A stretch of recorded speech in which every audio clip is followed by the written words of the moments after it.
Well, Suzanne, we've been looking at this blank worksheet long enough. Let's build a simple personal budget.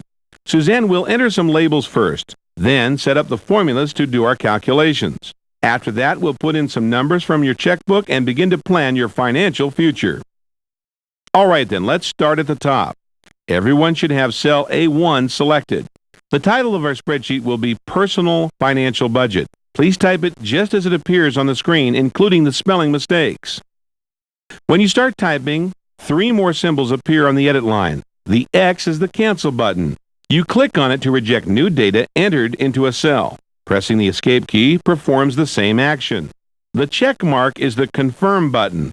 Clicking on it accepts new data. Pressing the enter key also confirms new data entry. The button with the equal sign on it is the edit formula button. It simplifies entering formulas in Excel. Now that we know what those symbols represent, let's enter this text into the spreadsheet. Click on the confirm button or press your enter key. This cell entry is called a label.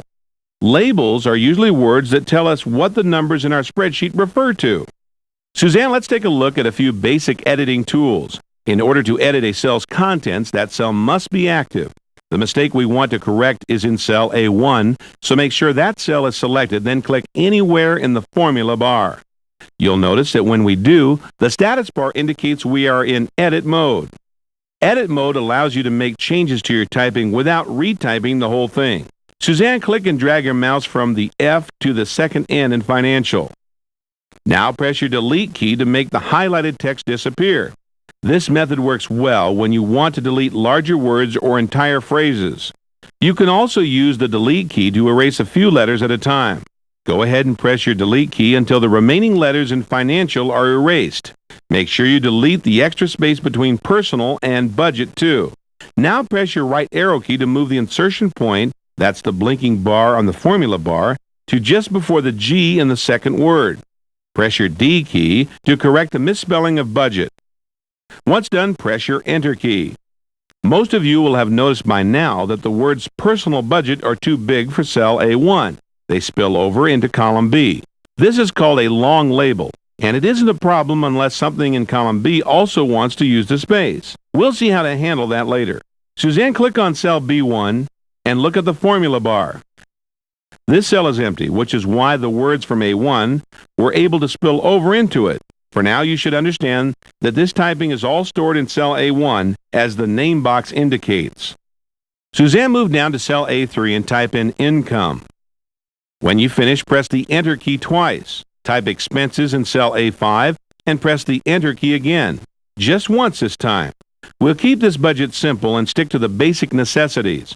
On screen now are our remaining categories: auto, clothing, food, insurance, rent, leisure, and savings.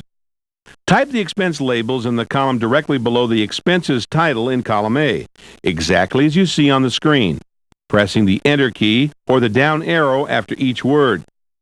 This may take some time, so feel free to stop or rewind the lesson to allow enough time to type these labels into your own spreadsheet. At the bottom of the list of expense categories, type in total expenses. We also need a balance line, so leave one blank row and then type balance in cell A15. When you finish that, move up to row 2 and over to column B and type in January. Place the pointer on the small square in the lower right corner of the cell. The small cross is called the fill handle, and it extends a series such as a list of months, days, or other such things that come in predictable lists. Now click and drag the fill handle across the next 2 cells to highlight all 3. Remember to hold down the mouse button until both cells are highlighted. When you release the mouse button, Excel types in February and March all on its own. Suzanne, press your Control and Home keys together to move us back to cell A1. We're going to spell check our labels. On the standard toolbar is an icon with ABC and a check mark on it. It opens the Excel spell check program. Click on that icon, Suzanne. When the spell check dialog box opens, we are immediately presented the misspelling of insurance as well as Excel's best guess as what we really meant in the Change To box. Excel also gives us a list of closely matched possibilities. Since Excel has offered the correct word, click on the Change button.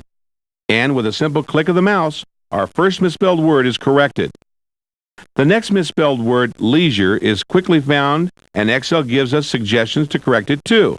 We could click on the change button and everything would be fine. Instead, let's use a different spell check command, autocorrect. This command not only corrects the misspelling, it guards against future misspellings too. Click on the autocorrect button, Suzanne, and two things happen. The misspelling is corrected for us, plus the word leisure is added to a list of other commonly misspelled words in autocorrect's memory. Now, anytime you misspell leisure by spelling it L-I-E instead of L-E-I, autocorrect will automatically correct the misspelling for us. As you work within Excel, you can add any word into this memory area. The spell check feature is very handy, but it isn't foolproof. The spell check dictionary doesn't always recognize correctly spelled words, such as proper names, scientific terms, or other uncommon words. If you know for a fact that a word is correctly spelled, you can add it to Excel's main dictionary by clicking on the Add button. When spell check is finished, a dialog box appears telling us that everything is correct. Click on the OK button to remove the spell check box from the screen. This looks pretty good, so let's learn how to save our work.